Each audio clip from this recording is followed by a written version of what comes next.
Historia de la Iglesia del siglo XX en la Edad Contemporánea. Ha sido un siglo de grandes avances científicos tecnológicos, un siglo que ha visto el desarrollo económico sin igual, un siglo que en la democracia ha ido ganando terreno en todos los continentes. Pero también esta centuria ha sufrido convulsiones terribles. Basta recordar las dos guerras mundiales que han dejado millones de muertos. El comunismo que triunfó y cayó, pero solo después de haber hundido en la miseria a países enteros. La situación de miseria en que viven millones de personas no solo por el mal gobierno, sino también por causa de una economía de mercado que olvida la centralidad del hombre y de la familia.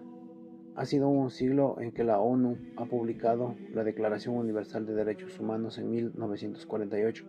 Sin embargo, muchas naciones en su legislación no respetan el derecho fundamental de todo hombre a la vida.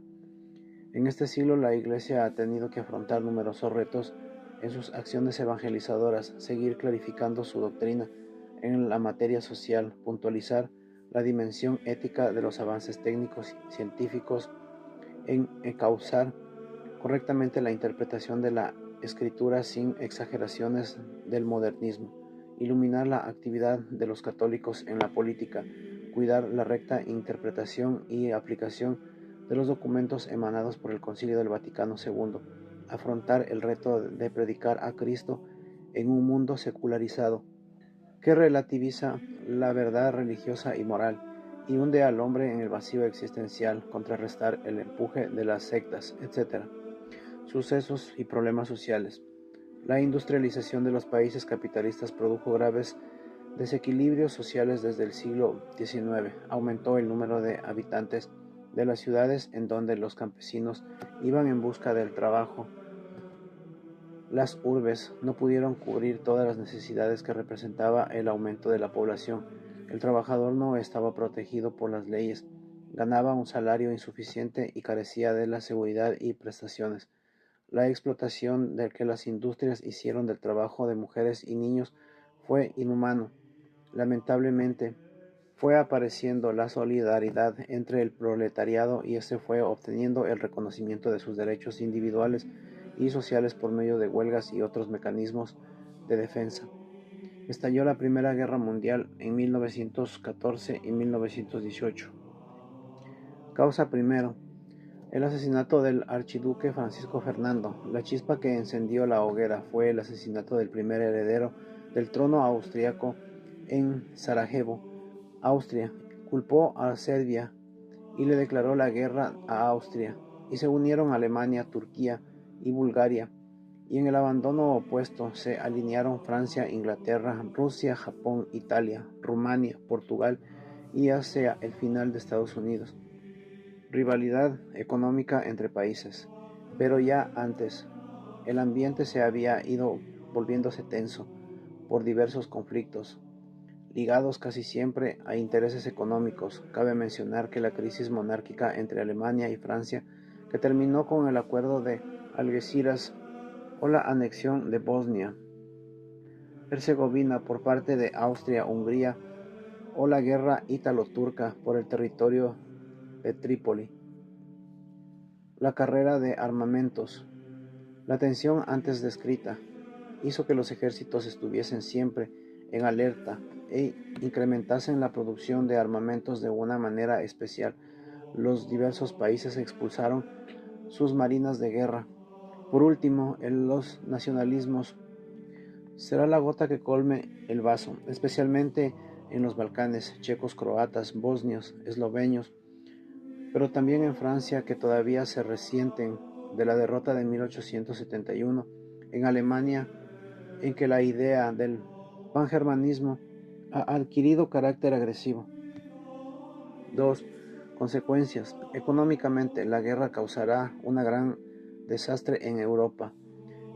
El déficit, la sangría demográfica, la recesión industrial hace que en Europa ceda definitivamente a Estados Unidos la hegemonía. Además, la apretada situación para las potencias occidentales. Se pretende salvar con gran cargas absolutamente arbitrarias para los vencidos. Políticamente, los nuevos estados surgidos del orden de Versalles son extremadamente débiles. Las potencias se disputan los últimos jirones del imperio alemán y turco, con las consiguientes rivalidades. Comienzan a abandonarse el liberalismo político en busca de una más decidida intervención del Estado para hacer frente a la crisis política y económica. Grupos nacionalistas y derechistas harán surgir más adelante los fascismos que protagonizarán la Segunda Guerra Mundial. Socialmente, se desprestigia el sistema capitalista de sindicatos alentados por la experiencia rusa. En 1919 se vuelven más agresivos, exigen y consiguen más reivindicaciones. Los estados temen. Otra consecuencia es el surgimiento de cada vez con más decisiones de los movimientos feministas, que existen una igualdad de derechos frente al hombre, especialmente se dan en los países que debieron usar mano de obra femenina para hacer frente a la guerra.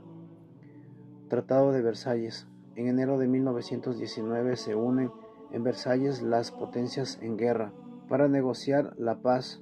Los 14 puntos de Wilson no son respetados todo en Europa. Quiere que se desquite y Alemania está inerme.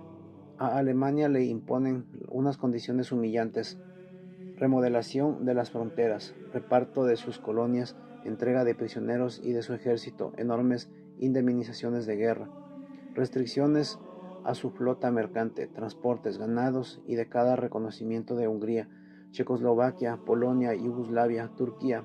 Entregó territorios a Grecia, a Francia e Inglaterra.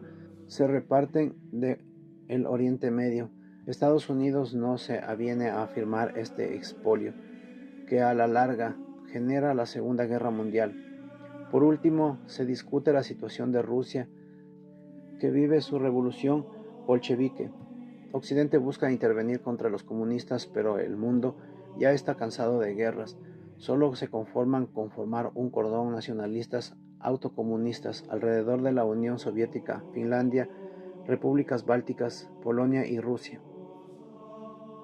Conclusión de la Primera Guerra Mundial: fue la guerra típicamente imperialista y europea, el yunque y el martillo de la Revolución Rusa. El suceso mayor de la trascendencia destinado a codiciar decisivamente la historia del mundo del siglo XX fue la Revolución Rusa en 1917. Terminados los años de la Guerra Civil, con la victoria bolchevique, Rusia irrumpía en el escenario mundial como el primer estado marxista de la historia, oficialmente ateo, doctrinalmente anticristiano y fundado en una concepción materialista de hombre de la vida. Contemos un poco el desarrollo. La situación rusa era muy difícil, los esclavos estaban abrumados e impuestos imposibles de pagar y había un gran atraso técnico. La precipitada concentración obrera provocada por la rápida industrialización había hecho surgir un proletariado joven, combatido y con muy consciente y derechos. La dinastía zarista Romanov comienza a tambalearse como cuando el movimiento de masas erige sus propias instituciones. Eran los soviets o consejos de obreros, incluso las mismas burguesías se mostraba muy crítica ante la tremenda y costosa burocracia y regía el país, y ante el ejército que había dado pruebas de ineficacia en la guerra contra el Japón. Ante el malestar social, el zar cede y permite la creación del parlamento, pero inicia una violenta represión. Finalmente, cuando introduce a su país la Primera Guerra Mundial, firma su propia sentencia de muerte. Por la falta de libertad no había sindicatos, en cambio surgen los partidos políticos. Desde el inicio del Partido Socialdemócrata de tendencia marxista protagonizará la escena política de Rusia. Posteriormente se escindirá en dos partidos: los mencheviques minoritarios, apertura al parlamentarismo, y los bolcheviques mayoritarios, centralización, disciplina y actividad clandestina. Los primeros esperaban una revolución burguesa para conseguir y luego el desarrollo capitalista más profundo en el posterior advenimiento de la revolución definitiva del proletariado. Los bolcheviques, por su parte, sostenían que ese era el momento del proletariado. El pensamiento de Lenin, líder indiscutido de los bolcheviques y partidario de la revolución armada, era que el capitalismo había entrado en crisis.